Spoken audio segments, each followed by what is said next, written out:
안녕하십니까. 뉴시스 북한팀 박수성입니다. 오늘은 북한에서 부쩍 강조하는 김정은 조선이라는 표현을 가지고 노동신문 읽기를 해보려고 합니다.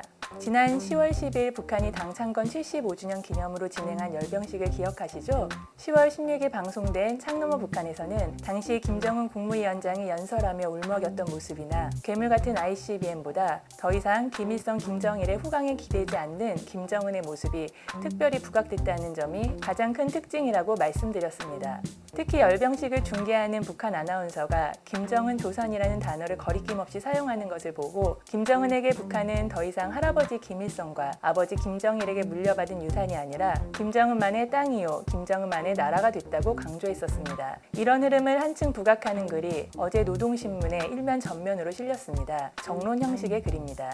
노동신문은 사설이나 정론이라는 형식의 글을 자주 활용합니다. 사설은 노동당의 중요 정책을 해설하고 강조하는 목적으로 많이 사용됩니다. 비교적 논리적이고 설명이 많은 차분한 방식의 글입니다. 이에 비해 정론이라는 글은 사설에 비해 훨씬 감성적인 경우가 많습니다. 심파초라는 느낌이 들 정도로 목청을 높여 감동을 이끌어내려는 문장들이 많은 것이 특징입니다. 법률적 제도적으로 확립되진 않았지만 북한 체제에서 한층 더 중요한 문제들을 제시할 때 사용하는 형식입니다. 북한 체제 특유의 선전선동 방식이 가장 잘 드러나는 글입니다. 종합적으로 보면 사설보다 오히려 정론이 더 비중이 큰 글이라는 느낌이 들 때도 많습니다. 노동신문에 실리는 글의 형식을 다소 장황하게 설명한 건 북한에서 두 가지 형식의 글이 북한 체제 운영에서 핵심적 기능을 한다는 점을 강조하려는 생각 때문이었습니다. 오늘 창너머 북한에서 노동신문 읽기를 시도한 건 어제 노동신문 1면에 전면으로 실린 인민의 목소리, 우리 원수님이라는 정론 형식의 글이 북한이 앞으로 김정은 우상화를 노골적으로 진행할 것임을 예고한다고 판단했기 때문입니다. 북한은 더 이상 김일성, 김정일 조선이 아니라 인민을 한없이 사랑하는 김정은만의 조선으로 바뀔 전망입니다. 중세 유럽에서 프랑스의 루이 14세는 짐이 곧 국가라는 말을 한 걸로 유명합니다. 절대 왕정 국가의 특징을 잘 보여주는 표현이어서 역사서에서 많이 인용되는 문구입니다. 김정은 조선이라는 글귀는 바로 북한이 곧 김정은임을 보여주는 표현인 거죠. 한술 더 떠서 북한이 곧 김정은이 아니라 북한이라는 나라 전체보다 김정은이 더 중요하다고 북한 이데올로그들이 강조한다는 느낌도 없지 않습니다. 잠시 옆길로 샜습니다. 어제자 정론은 지난달 열병식에서 김정은이 울먹이면서 인민들에게 감사하다고 한 대목을 부각시키면서 열병식 날이 김정은과 북한 주민 사이에 새로운 혈연 관계가 이루어진 역사의 분수령이라고 규정했습니다. 정론은 이어 김정은 조선이 김 위원장과 주민 사이에 혼연일체의 힘이 있기에 코로나19와 자연재해 극복은 물론 한창 진행 중인 80일 전투에서도 큰 성과를 낼 수 있다고 강조했습니다. 이것이 뜻으로 한 모습이 되고 정으로 한 핏줄이 된 위대한 김정은 조선의 일심단결의 위력이라는 겁니다.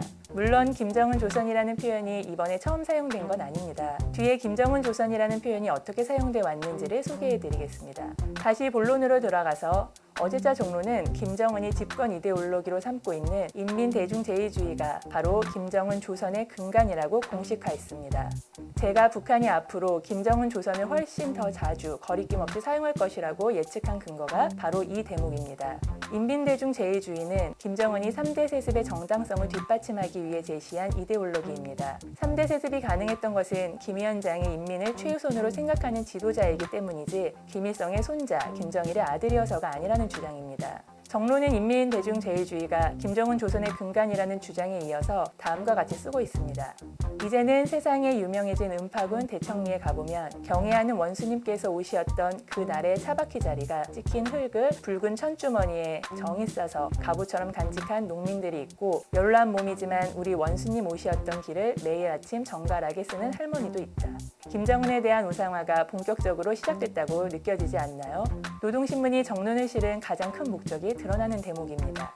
김정은 조선이라는 표현이 북한 공식 매체에 처음 등장한 것은 2013년 7월로 확인됩니다. 노동신문은 인민의 영원한 수령이라는 글에서 김일성, 김정은 조선이라는 표현을 사용했습니다. 같은 해 11월엔 위대한 김일성 동지와 김정일 동지는 탁월한 군사 전략가이시며 강철의 명장이시다라는 글에서 앞의 글과 같은 맥락으로 김정은 조선이라는 표현을 썼습니다. 그 후 북한은 2014년 정론을 통해 대를 이은 백두산 장군의 국가라는 의미에서 김정은 조선을 썼고 2015년에도 백두대국가 청년 강국으로서의 김정은 조선을 강조했습니다. 2016년의 경우 김정은 조선은 핵수소탄 첫 시험, 광명성 4호 발사 등 핵개발과 관련된 축하 연설이나 글에서 김일성, 김정일과 함께 등장합니다. 이때까지 김정은 조선은 김일성과 김정일로부터 북한을 물려받은 나라라는 뜻으로 쓰였습니다. 김정은 조선이라는 표현을 쓰고는 싶지만 할아버지와 아버지로부터 독립해서 쓰기엔 아직 시기가 무르익지 않았다고 생각했을 겁니다. 그러던 것이 지난달 열병식을 계기로 분위기가 바뀐 겁니다. 더 이상 북한은 김정은이 김일성, 김정일로부터 물려받은 조선이 아니라 할아버지, 아버지가 없다고 하더라도 김정은 조선이라는 겁니다. 이에 대해 북한 출신의 한 전문가는 올해 중앙당의 과제로 김정은 우상화가 결정됐고 선전선동부가 이를 앞장서서 집행하고 있다고 말하기도 했습니다. 올해 김정은에 대한 책들이 여러 권 나온 것도 그 일환이라고 합니다. 올해 개정 발간된 김정일에 대한 책 위대한 영도자 김정일 동지 량력에는 김정일 말년인 2009년에 진행된 150일 전투와 100일 전투를 김정은이 주도해 경제강국 건설의 비약과 혁신을 가져왔다는 대목이 새로 실렸습니다. 2009년이면 김정은이 후계자로 공식 등장하기 전이었는데도 당원들과 인민들이 김정은의 위인상과 업적의 위대성에 매혹됐다는 겁니다. 2015년판 조선을 이끌어 70년에는 이런 내용이 없습니다. 김정은은 2019년 3월 전국 당초급 선전일꾼 대회에 보낸 서한에서 수령의 혁명 활동과 풍모를 신비화하면 진실을 가리우게 된다며 과도한 우상화를 자제하라고 지시한 적이 있습니다. 바로 작년의 일이었는데 올해는 자기가 그런 지시를 한 사실을 새까맣게 잊은 듯한 모습입니다. 창너머 북한 많은 관심 부탁드립니다. 감사합니다.